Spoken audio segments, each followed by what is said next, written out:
Voilà pourquoi il y a toute la longueur de la galut gashmi, de l'exil matériel. Exil matériel, ça veut dire exil de comportement. Exil de comportement. Rabbi Nathan, il dit, moi, mon Mashiach à moi, il est là. Moi j'ai fini. Moi, je suis sorti de l'exil. Je suis sorti de l'exil. Rabbi Nathan, comme on l'a vu cette nuit dans Sippurim Maasiyot, Rabbi Nathan, il a jamais regardé au-delà de ces 2 mètres autour de lui. Rabbi Nathan, il n'a jamais regardé ce monde. Même dans le grenier qu'il avait, il y avait une petite fenêtre. Et là-bas, Rabbi Nathan, il mettait quelque chose qui cachait la vue. Il dit, pas la peine de voir ce monde. Pas la peine de voir ce monde. Une fois, Rav Shmuel Shapira, quelqu'un, il l'a amené il était à New York parce qu'ils allaient souvent à New York pour essayer d'avoir un passeport de réfugié. Et avec ça, c'était possible d'aller à Ouman parce que les Israéliens ne pouvaient pas aller à Ouman avant 89 ou 90. Ils ne pouvaient pas aller à Ouman. Donc, il n'y avait pas de visa, rien pour les Israéliens, impossible.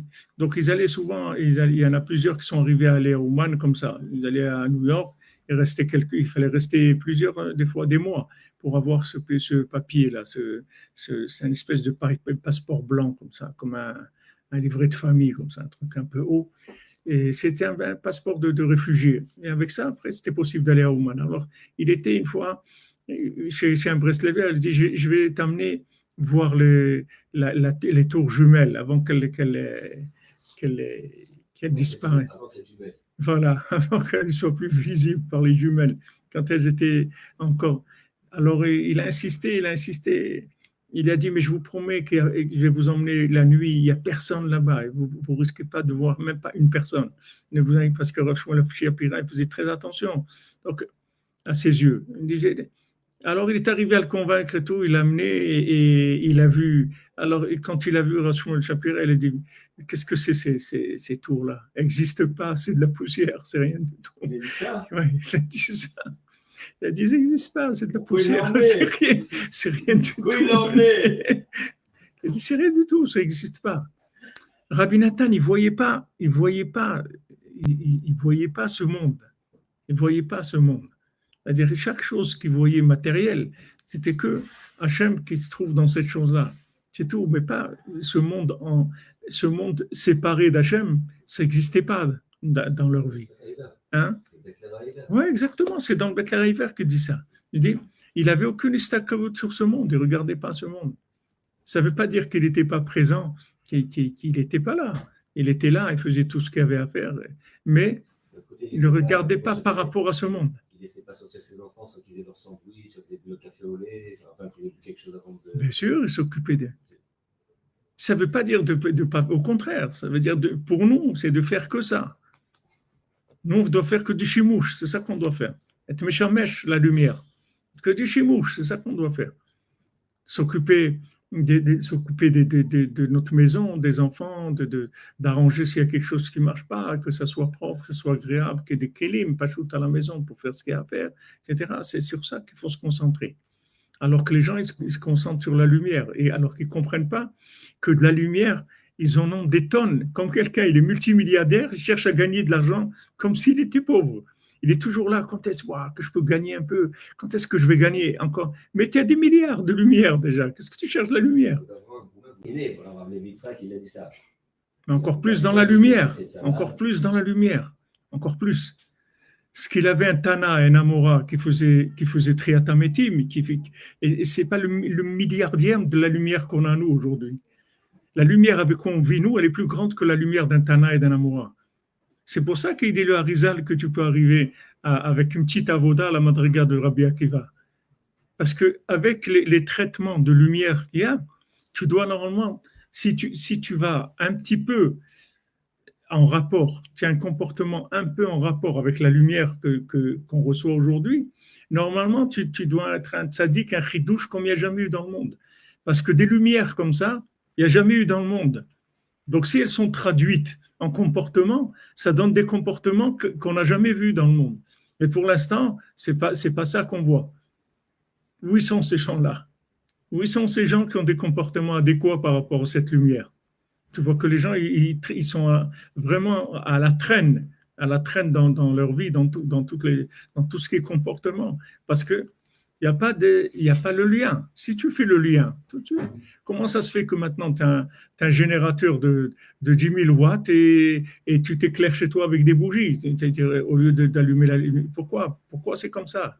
Quand tu n'utilises pas cette lumière dans ton vécu, pourquoi tu utilises cette lumière que pour de la planante, des flyers, des trucs, des trucs. Pourquoi tu n'utilises pas cette lumière pour t'asseoir avec un enfant, parler avec lui, etc. Tu n'arrives pas à passer du temps, le temps dont il a besoin, et tout, alors que tu es plein de lumière. Pourquoi ça ne marche pas? Voilà, c'est ça la longueur de la galoute, de l'exil des gens. On est exilé, dans la lumière. On est exilé. On est là, on voit la lumière derrière une vitrine, on n'arrive pas à la rentrer dans notre vie. L'obscurité, ça veut dire que maintenant, tu as un niveau de vécu qui n'a rien à voir avec la lumière. C'est-à-dire, cette lumière, elle vient justement pour te sauver, pour te sortir du niveau d'obscurité. Quand tu vois les Sippurim Maasiot, quand Rabbeinu lui-même, il te dit, puisque je vois que ça ne marche pas, que j'arrive pas à vous faire tchouva, alors j'ai sorti les Sippurim Maasiot. Donc Rabbeinu, il sort vraiment le joker du monde. Il te sort la plus grande lumière qu'il ait jamais eue. Mais ça, c'est pour que tu bouges. C'est pas pour que tu vas siroter encore plus ton biberon de lumière qu'avant. Qu'il y a encore maintenant, le biberon, il faisait un demi-litre, maintenant il fait 3 litres. Tiens, tu vas siroter ton biberon de lumière. Allez, c'est-à-dire, c'est pour que tu commences à t'engager. Et à un moment, tu fais, il faut que tu apprécies tellement la lumière que tu vas changer pour cette lumière. Tu vas changer. Non seulement tu vas pas manger ou tu vas pas boire quand elle te dit mais tu vas sortir, tu vas laisser le cheval, tu vas laisser les trucs, tu vas tout laisser, tu pars. Tu parles dans le désert, tu y vas, tu donnes toute ta vie, tu vas. Mais ça, c'est dans le matériel, c'est dans le concret qu'on attend ça de toi. Et les gens, ils croient que ce qu'on attend de lui, c'est encore plus de lui. Il doit aller chercher plus de lumière. Parce que la lumière, c'est agréable. C'est sûr que c'est agréable. C'est sûr que c'est agréable. En fait, c'est l'obscurité. À quel niveau d'obscurité il y a et moi, je vais avoir un éveil conséquent à cette obscurité. Tout à fait. Un engagement par rapport. Une fois, quelqu'un m'a demandé ça. Il m'a envoyé un message. Il m'a demandé à Ifra que quand je fume un joint avant la tfila, je fais une super tfila. Vraiment, dvekout, une super tfila. Et si je ne prends pas un joint, alors la tfila, j'avais presque pas à la faire. Qu'est-ce que je dois faire? Je dis, ne prends pas de joint. Et c'est pour ça que ça s'appelle des joints, en fait, parce que c'est-à-dire, il veut essayer de joindre tu comprends? Et le gars, j'ai dit, mais ne prends pas de joint, fais la tfila n'importe comment. C'est pas toi qui fais la tfila, c'est le joint qui fait la tfila. Toi, tu fais pas de tfila. Et voilà où ils sont. Maintenant, il y a des gens, ils ne fument pas des joints, mais ils prennent de la lumière, de la Torah, c'est la même chose. Et ils fonctionnent avec cette lumière-là. Mais dis-lui de travailler, oh là là, non, ça non. Non. Je dis, bon, allez, les étoiles par terre, sur les œufs. Ah là, attends, j'ai des trucs à faire, moi, dans le lever à Khatsot, tout, je ne vais pas commencer, c'est pas. Dire, tu vois qu'il est très, très. Il est très nerveux par rapport à tout ce qui concerne le concret. Très, très nerveux. Ça, c'est le signe d'un ribouillé. Ça, c'est vraiment le signe d'un ribouillé. Et en général, ces gens-là, ils ne supportent pas leurs femmes aussi. Ils ont un problème avec leurs femmes. Ils ne les supportent pas parce que c'est des rappels sans arrêt. Où tu es. Quelqu'un m'a raconté qu'il était dans la Torah. Après, il est tombé, il avait tout lâché. Et tout. Et il y avait un rabbin qui le connaissait quand il était dans la Torah. Et ce rabbin, il passait devant le magasin où il était tous les jours à Paris. Alors, le rabbin, il tapait comme ça sur la vitrine. Il disait, alors,